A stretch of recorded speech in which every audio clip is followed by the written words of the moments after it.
Olá pessoal, tudo bem? Como vão? Hoje nós vamos começar a falar de uma outra fase, né, da história do direito do Brasil, que se refere ao movimento pró-independência e esses primeiros tempos de independência que nós teremos a partir de 1822, certo? Vale ressaltar que esse momento para a historiografia, né, ela é essencial. Por quê? Porque como a gente vai ter aqui um processo de alteração quanto à estrutura de poder, né?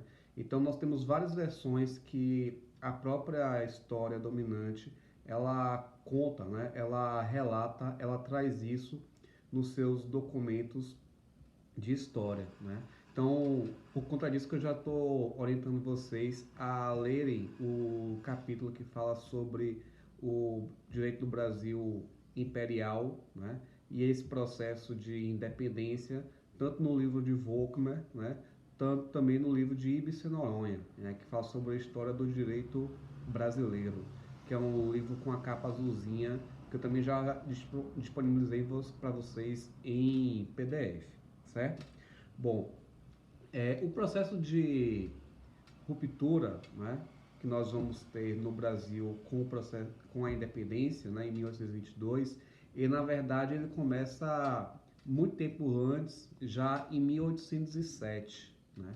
Então, em 1807, a corte portuguesa ela vem para o Brasil, né, fugindo de Napoleão Bonaparte, né, que tem a ameaça de ocupar o território português em razão da sua política expansionista, né? Então nós já vimos aqui na nossa aula sobre a Revolução Francesa que Napoleão Bonaparte, quando ele toma, né, o governo francês, ele procura uma política de expansão dos seus territórios quanto à sua ideologia, né? Então, Portugal é um dos países que sofre essa pressão napoleônica e, por conta disso, em 1807, parte da corte portuguesa ela vem para o Brasil, né? Esse processo de transição da corte portuguesa para o Brasil, ele se conclui efetivamente em 1808, quando a coroa portuguesa, de fato, vem para o Brasil, que é o marco que a gente tem com a abertura dos portos, certo? Vale ressaltar que a vinda da corte portuguesa em 1807 para o Brasil, né, causa uma série de problemas na nossa sociedade brasileira, né, nessa nossa sociedade colonial. Por quê? Porque nós temos já aqui uma elite, né?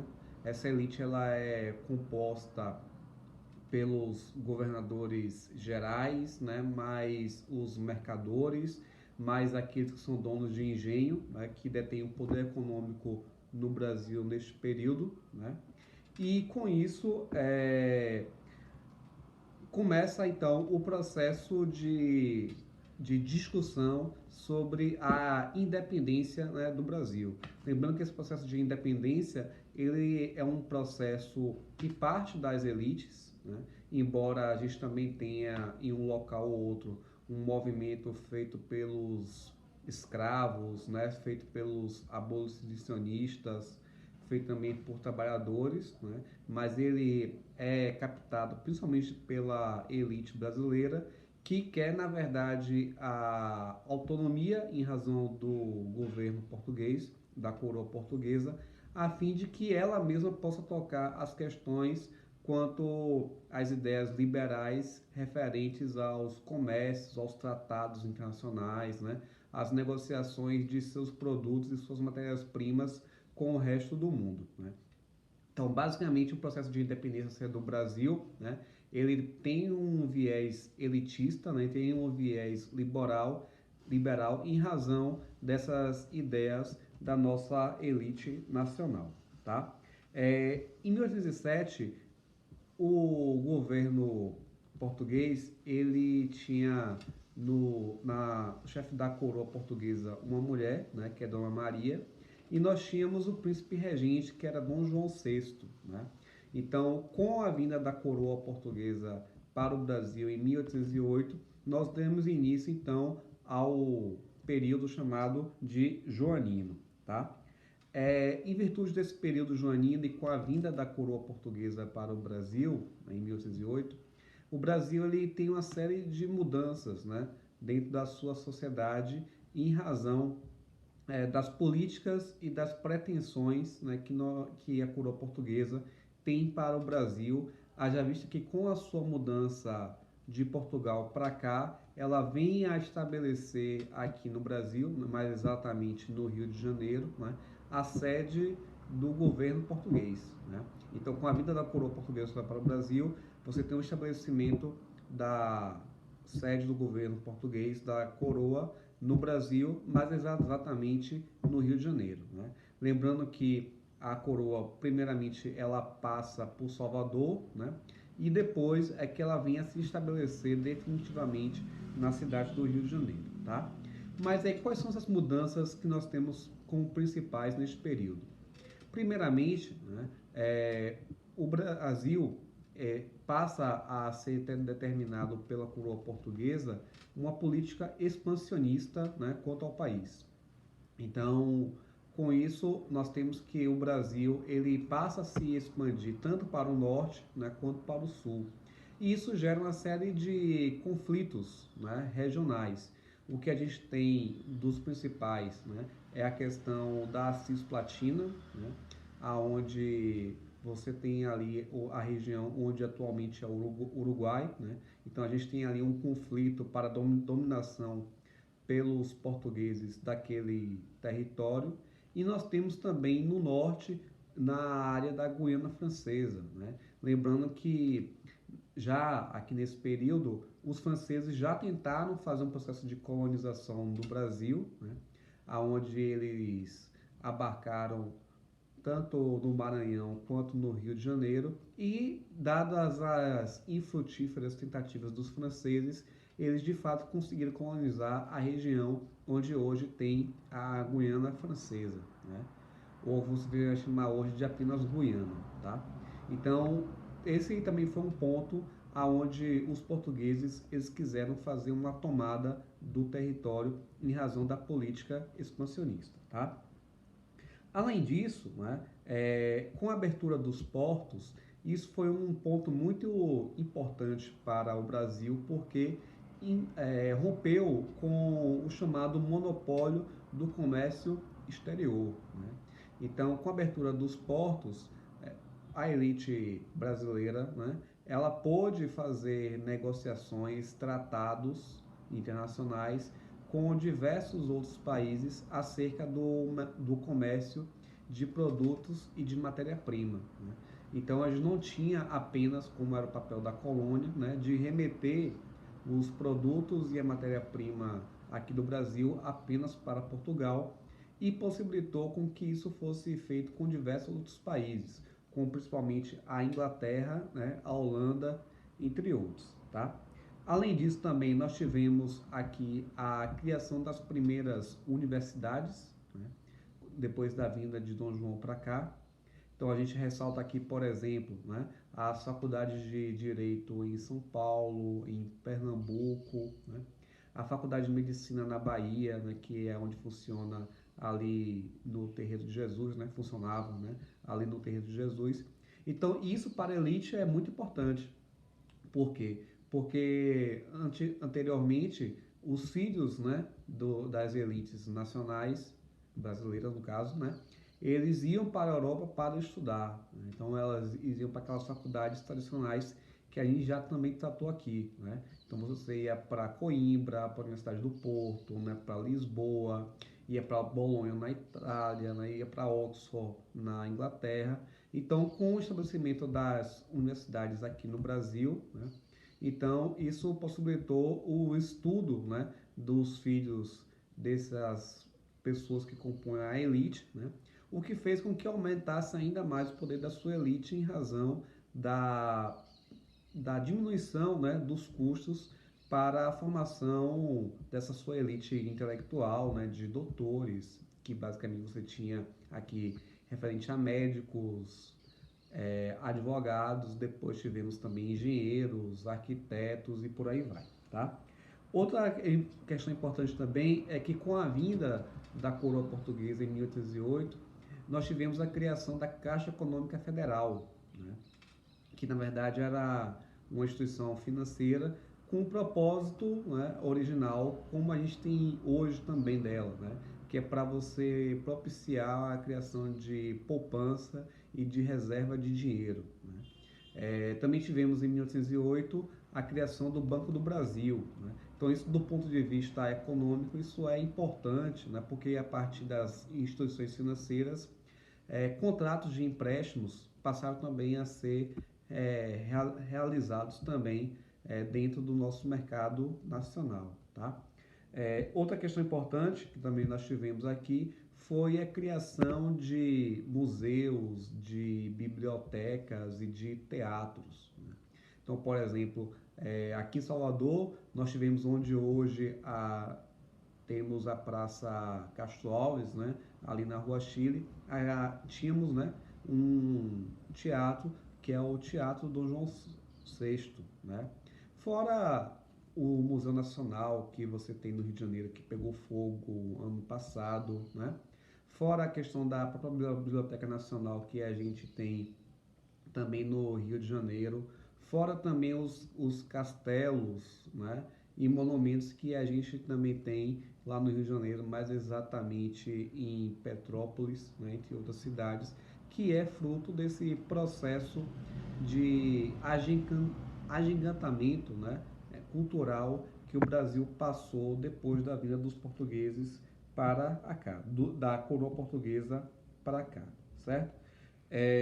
Em 1815, em razão da vinda da coroa portuguesa para o Brasil e o estabelecimento da sede da coroa portuguesa aqui no Brasil, né, nós tivemos uma alteração política, né, do Reino de Portugal, aonde o Brasil deixou de ser colônia e passou a ser parte do reino, né? Então, em 1815, o governo português ele passa a se chamar, né, de Reino de Portugal, Brasil e Algarves, certo?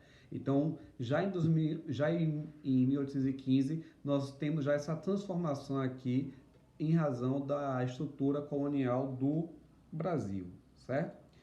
O processo de independência, né, vale ressaltar que ele não foi um processo uniforme, né? Também não foi um processo basicamente de apenas declaração, né, de Dom Pedro I às margens do rio Ipiranga acerca de independência ou morte. Na verdade, nós tivemos vários movimentos pró e contra a independência do Brasil, né? Em razão desses motins revolucionários, tivemos também causas abolicionistas, né, fora de direitos, né, das mais diversas questões, certo? Lembrando que essa revolução, né, dita revolução que nós tivemos para o processo de independência, ela começou, né, em 1821 com uma revolução no Porto, né, que é chamada Revolução Liberal do Porto.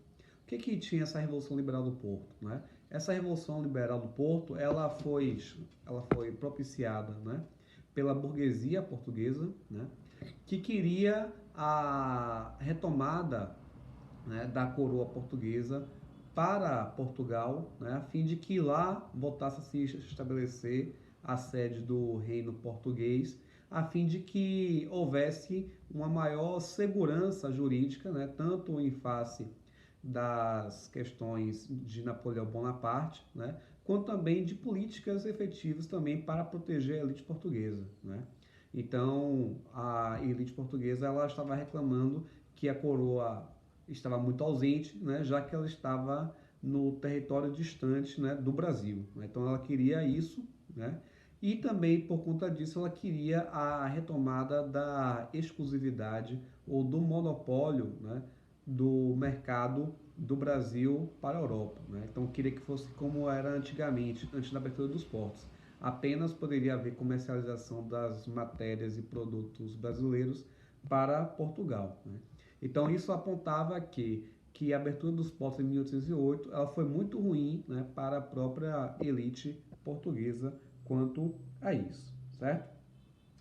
Em razão dessa pressão, né, feita pela Revolução Liberal do Porto, né, é que em 1821 Dom João VI ele retorna para Portugal, né, até mesmo para não perder, né, o reino, né, de Portugal efetivamente, né, do território português, dada a, a pressão que a gente tinha naquele período da própria sociedade portuguesa. Tá? Com a volta da coroa portuguesa para Portugal em 1821, Dom Pedro I, filho de Dom João VI, ele é declarado chamado príncipe regente, certo? Acontece o seguinte, né? Com Dom Pedro I sendo príncipe regente do Brasil, né? O Brasil continua sendo parte do reino de Portugal, Brasil e Algarves, né? Entretanto, Dom Pedro I ele passa a gerir, né, a parte do reino do Brasil de uma forma mais autônoma, né, em relação a Portugal. Isso se mostra principalmente a partir da lei do cúmplice. Né? O que é a lei do cúmplice?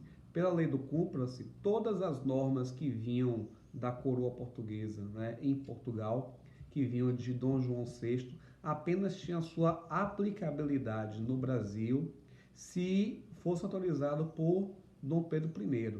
Né?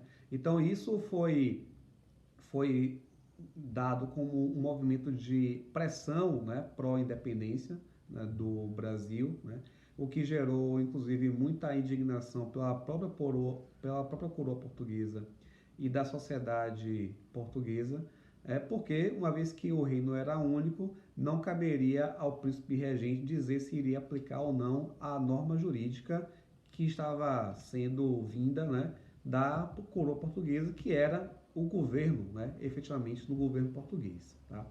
Com isso, existe uma pressão muito grande para que também Dom Pedro I volte para Portugal. Né? Ele, então, sucumbindo, né, às pressões brasileiras, né, e indo de encontro à determinação do pai, é que ele declara o chamado Dia do Fico, né, que é o dia que ele diz que ele vai ficar no Brasil e não em Portugal, e não vai para Portugal, que é a declaração que foi dada no dia 9 de janeiro de 1822. Né? Então, nesta data aqui, você tem o chamado Dia do Fico, que é uma das datas que marcam esse processo de ruptura entre Brasil e Portugal. Tá? O movimento de independência, né, como eu já disse aqui, ele é puxado por vários estados, né, que você viu chamar de províncias, né, principalmente os do Sudeste, né, que é onde você já tinha a questão do polo econômico do Brasil naquele período, principalmente, né, em razão do festejado ciclo do ouro, que já também tratou aqui, né. Você também já tinha a questão contra a cultura do café, né, se iniciando nesse processo aqui também. Né. Então, com isso, nós temos um movimento de ruptura com Portugal, que é um movimento de independência, puxado principalmente pela elite brasileira, que é uma elite do Sudeste, né, Minas Gerais, São Paulo e Rio de Janeiro. Contudo, né, alguns estados, como principalmente Maranhão, Bahia e Pará, né, que ficavam no norte e nordeste, que estavam à margem, né? Basicamente eles viviam de um ciclo, que era o ciclo da cana-de-açúcar, né? Que estava mais ou menos que fadado ao fracasso, né? Em razão da ruptura que já teve quanto a isso, e também a região da Cisplatina, né? Que vivia do comércio da pecuária extensiva, né? Mercado de carne. Então eles eram contra esse processo de independência e queriam se manter enquanto estrutura do governo português. Né? Então daí a gente tem, por exemplo, os movimentos de inconfidência, né? E os movimentos separatistas. Né? Então nós tivemos aqui a revolta dos malês, né? Tivemos a balaiada, né? Tivemos a conferência de Pernambuco, né? Tivemos também no Rio Grande do Sul um movimento separatista, né, quanto a isso. Então, o processo de independência do Brasil, ele não foi um processo uniforme, né? Ele partiu das elites do Sudeste que pressionaram Dom Pedro I para declarar essa independência.